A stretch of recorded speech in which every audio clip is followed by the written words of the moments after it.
তো কালিয়াচক পার্ক, যেটা dream valley children park, আজকে উদ্বোধন আছে, তার জন্য আমরা চলে আসলাম।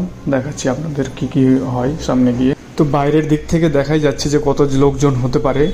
তো এই যে পেট্রোল পাম্প এদিকে, আর সামনে একটু এগিয়ে আমরা ডান দিক দিয়ে যেতে হবে আর কি।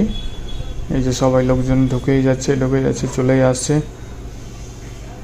ओ भाई, ओ भाई, देखो भाई, कितने सारे लोग हैं यहाँ। মানে জনসংখ্যা এত হয়েছে যে জনসমুদ্রে পরিণত হয়ে গেছে। তো আমরা গেট দিয়ে যাওয়ার চেষ্টা করছি।